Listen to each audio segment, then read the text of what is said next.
That's an absolute bomb.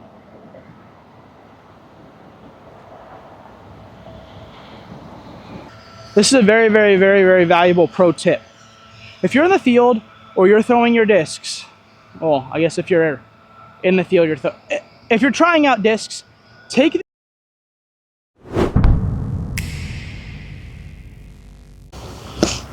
Good morning. Final day of throwing and practicing and testing before I leave. Today's Thursday. I leave Friday morning for Usdgc to get in some good practice. Hey guys, as always, thank you guys so much for tuning in. Make sure to support Infinite Discs, Squatch Bags, GibsonDiscGolf.com. Infinite Discs, it is a superstore. Anything you need disc golf related, it is probably there. And if it is not, then you might not find it anywhere. And then Squatch Bags, my signature Squatch bag, great bag, beautiful bag, best bag in the world. Make sure to go check that out, SquatchDiscGolf.com. And then all of my personal merch is going to be on GibsonDiscGolf.com. Thank you guys so much. Let's get right back to the video.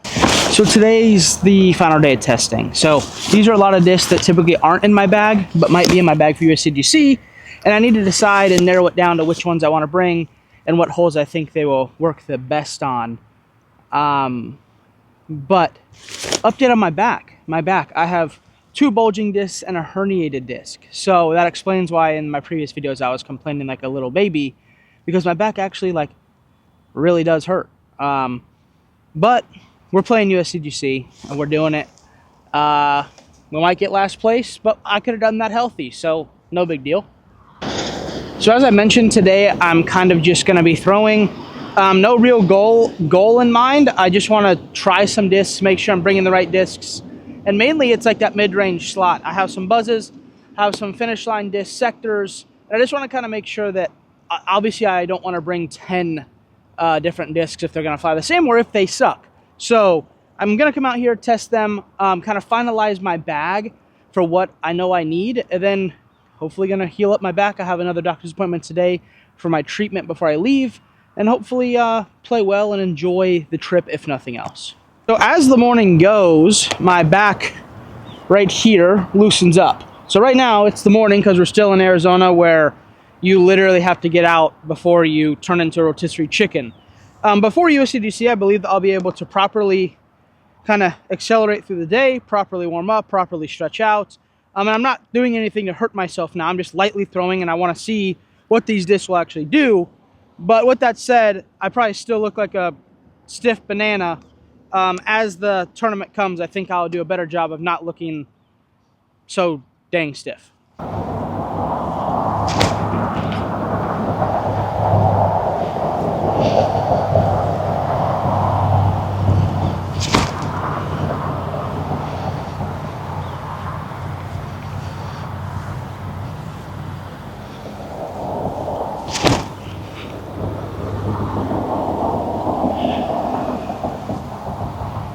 So that envy in those zones, I flew the same. I don't know why I just said threw the same. I guess I did throw them, but that's good news because I was hoping, I kind of like the feel of the envy over the zone for that approach shot, but I didn't know if I was going to have one stable enough. So we are learning things out here.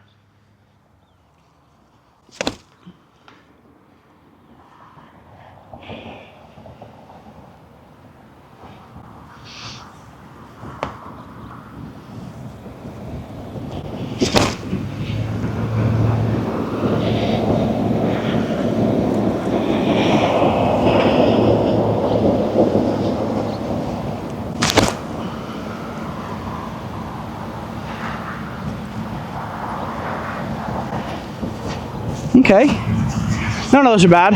Go get a Squatch bag. Holds all your junk or your treasures, depending on how they're flying that day. Because sometimes they're junk, sometimes they're treasure. And don't do this. Do not think you're gonna practice and literally throw with 20 discs in your hand, because that's crap and it's not what you should do ever. The old trusty.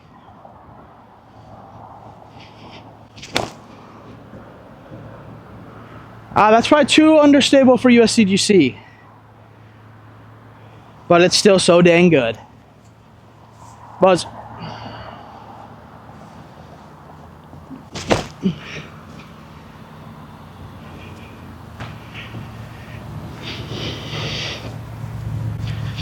All right, they're getting better.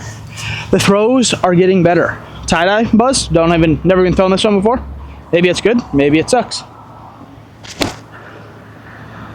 All right. Also, you guys, weird thing about me. If I haven't like thrown a disc, and then I throw it, and then I throw it like that, where it's like early release and crappy, I might never throw it again because that throw is gonna forever be in my head. So even though it's not the disc's fault and I did a bad job, I punish the disc because I'm a bad disc dad. This is one of my favorite ones. This one's gotta go with us.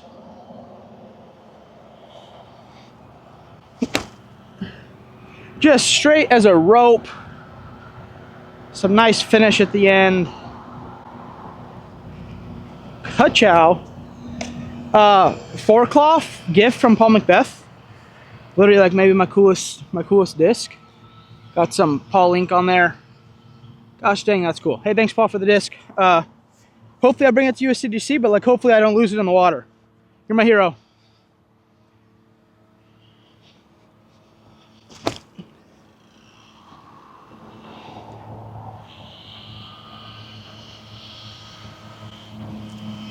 Pretty good, pretty dang good. Okay, so for hole 6, I think I need this disc. It's an old like Luster T-Bird. I don't know if they make this disc anymore, but it's like hole 6, the beach hole, 372 feet, I think. There was like 3 years in a row where I think I like birdied it 4 out of 4, 3 out of the 4 rounds. And last year I think I bogeyed it like every time. So I'm really trying to find a disc that fits in that slot. Where I can just kind of throw it out there to the right, let it play out. So the ground before the beach is super firm. So if you're coming in skipping, I've had shots skip from on the upper land over the beach into the water. So you can't play something too skippy, but you got to play something that is gonna at least get to the dang pin.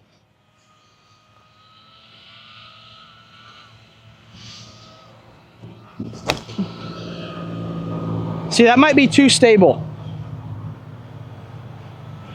Yeah, I like the flight, but I think it might be a little bit too stable. So I have this T-Bird. Never thrown it.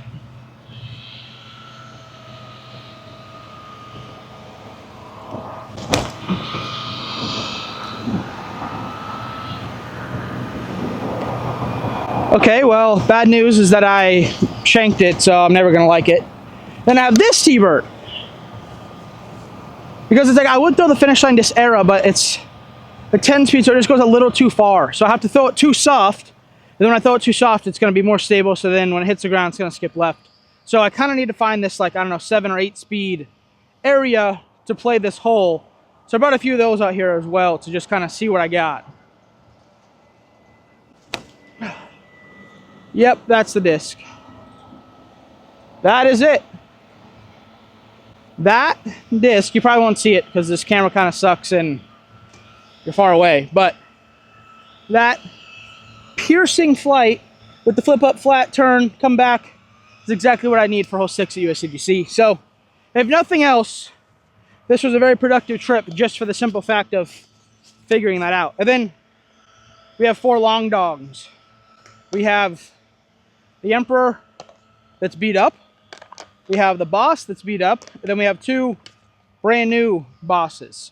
So why all these, they look exactly the same? Because I want to see which one of these 2 is the best, and then I want to see which one of these 2 goes the furthest, because they should be pretty similar in flight. So just got to figure it out. All right, so we're going to go beat up Boss first. It's going to be like hole 3's tee shot probably. Yeah.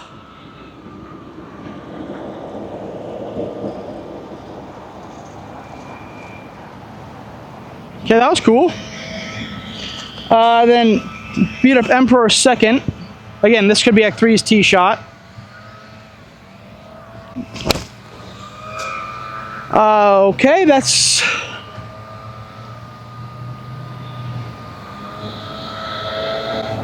It's in the middle. I just kind of shanked it a bit. But I also, guys, I haven't thrown full power this whole time. And not that this is full power, but I'm getting a lot closer to full power because I'm kind of realizing that if I want to have any chance of doing anything worth a crap at Usdgc, I need to have some power, because I cannot throw 378 feet and expect to do good because Gannon putts it that far. So at some point you got to ramp it up a bit, or concede to getting last place, which I don't want to do.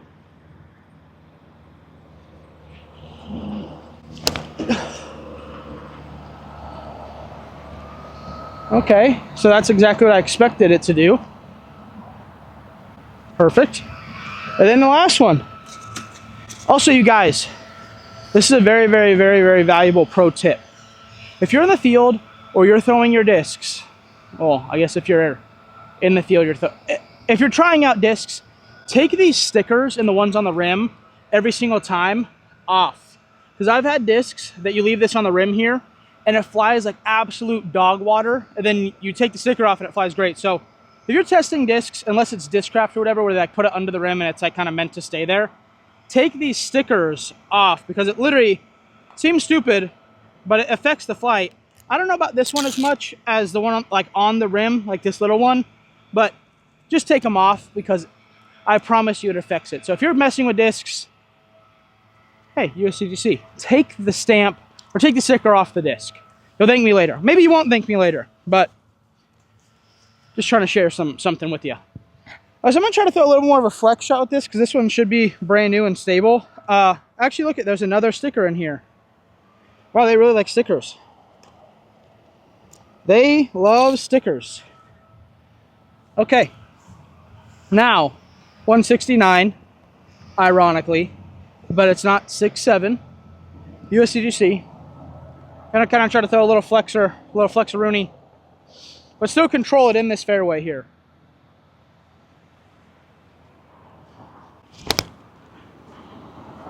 That's an absolute bomb.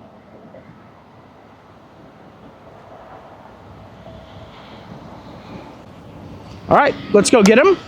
We'll throw back. And I'm gonna have to kind of not see, I know where they went, but I like to throw when I'm doing this and then go kind of see where the one disc is comparative to the other disc that's similar. Did it go 10 feet further? Did it go the exact same distance and I just favor one over the other? So that's part of this too, is being unbiased, I guess would be the correct word, is not just thinking, oh, I've thrown this one a lot, it's better than this one. Like, I like to throw them and go out in the field and kind of look around and see where or what is different about them. Because sometimes you can throw a disc that they both were like this the whole way, never flipped up, never got to flat, nothing, and one somehow just might have a little more glide or whatever and goes like 10 or 15 feet further, which for me right now, not have been playing much and playing with a hurt back, that little bit of extra distance is actually honestly going to make a pretty big difference for me, Usdgc. So let's dial these in, let's figure it out. Thank you guys for tuning in. Here, for example, is exactly what I'm talking about. I said in the video, oh, the Zone and the Envy go the same distance because they flew the same, but they don't. That's what I'm talking about. I need this disc to go this little bit of extra distance, and I will have a infinite disc or a tomb or a sector or something, a chicane in my bag to fill this spot of the Zone, but I wanted to make sure that the Envy went a little further, but it's also a stable because it's more left than the Zone, and it's, I don't know, 35 feet further, which is going to be a big help. So similar update with the T-Bird. That yellow one's here, the Luster team stamp one's here, and then that tie-dye one that I said I really liked that is perfect for hole 6 is again another 25, 30 feet up there. So although I kind of thought that one was just a little more straight, which is what I needed, it's also getting a little bit more distance. And you guys, this could be anything of it being a little more beat up, it is feeling better in your hand, the disc being a little flatter, a little domier, anything. But again, I'm going for trying to conserve energy, conserve my body. So any little extra distance or advantage I can get from the disc kind of helping me is what I'm going to go for. And I've thrown enough shots and I'm good enough to kind of know what, like, there's no chance I threw this 30 feet worse, right? And now again, did I throw it 30 feet, the other one 30 feet better? Maybe not, but that's where that disc kind of can help you. You know, you throw a brand new destroyer versus a little bit more beat up destroyer. The beat up one should go a little bit further. So use your disc to your advantage, especially if you're playing a tournament that's, the course is really hard, your body's not 100%, or you haven't been able to practice much. Have the disc help you more than just trying to rip everything over, whether it's, you know, hyzer flex, anti-flex. Like, just make sure you're trying to help yourself play good disc golf. So another perfect example of this is the Boss and the Emperor. It's only one speed different, and one's brand new and one's beat up. So you kind of think, oh, I was thinking coming out here that the Emperor's beat upness might make up for the Boss's speed, but that's not the case. The Boss was like 40 feet further. So I'm still gonna bring the Emperor because I still think last year was a perfect shot for me on hole 3 down the hill. But again, it's just something to notice for when I'm out there practicing. If I can't get over some OB and I need 20 extra feet, I know that then we bring out the Boss and you can clear it by 10 feet. So that's kind of, if you guys take anything from this video, it's how to use the field to kind of know what you can adjust, and don't think that just because the discs are the same or because they're vastly different that they're going to do something totally different. Give the disc a chance, because today I even had a buzz that went 10 or 15 feet further than my other buzzes in my sector. So those are the discs we're going to pick. Hope you guys enjoyed the video. It's super soaking wet out here. We just had a crazy monsoon. I'm going to clean these up, continue to throw and focus. Thank you guys so much. I'm Drew Gibson, and I will see you in the next one.